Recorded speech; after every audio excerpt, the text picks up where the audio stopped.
Assalamualaikum warahmatullahi taala wabarakatuh.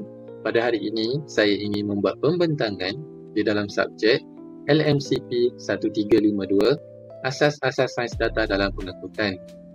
Sebelum itu, saya, Muhammad Irfan Rifki bin Wan Nazri yang memegang nombor kad matrik A 193948. Jadi, mari saya teruskan dengan pembentangan tugasan projek akhir.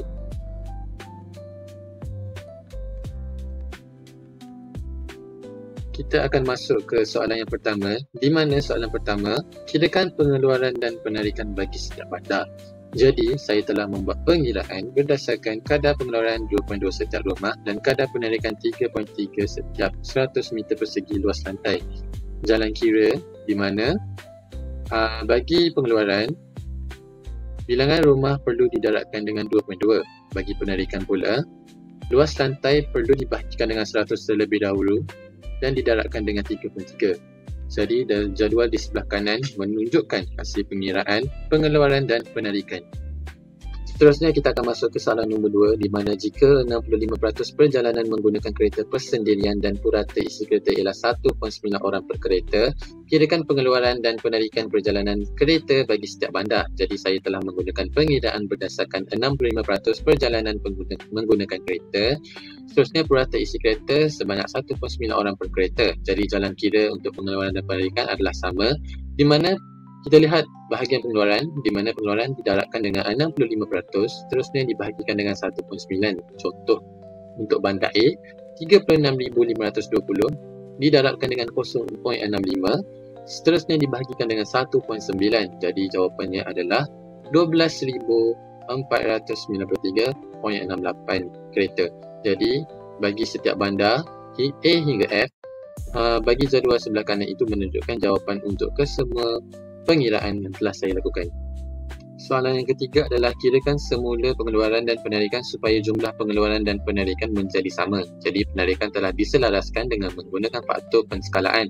Faktor penskalaan sama dengan jumlah pengeluaran dibahagi dengan jumlah penarikan asal, di mana 99, 798.95 bahagi dengan 99, 234.47 sama dengan 1.0057.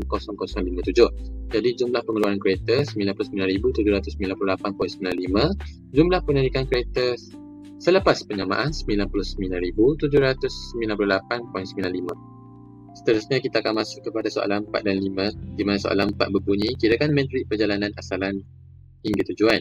Soalan kelima, jika 70% perjalanan antara bandar menggunakan lebuh raya, kirakan semula metrik perjalanan asalan tujuan bagi kereta yang melalui lebuh raya.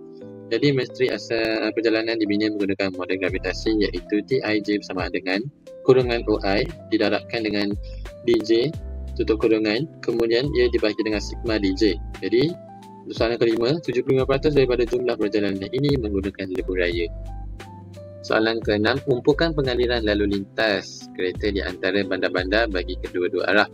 Jadi jawapannya adalah jumlah trafik antara bandar dalam kedua-dua arah dikira dengan menjumlahkan kedua-dua arah perjalanan.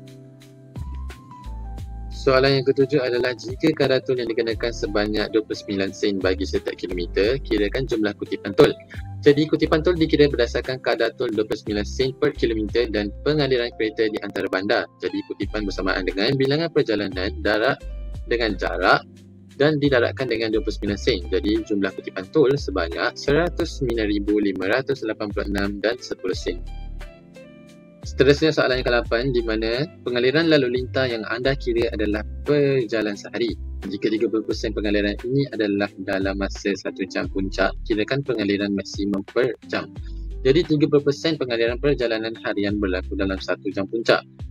Jadi pengaliran maksimum per jam bersamaan dengan 2,163 kereta. Jadi soalan yang ke-9 adalah lukiskan visual umpukan perjalanan antara bandar. Jadi rajah di sebelah kanan ini menunjukkan kekuatan hubungan trafik antara bandar berdasarkan bilangan perjalanan lebuh raya antara bandar A hingga bandar F.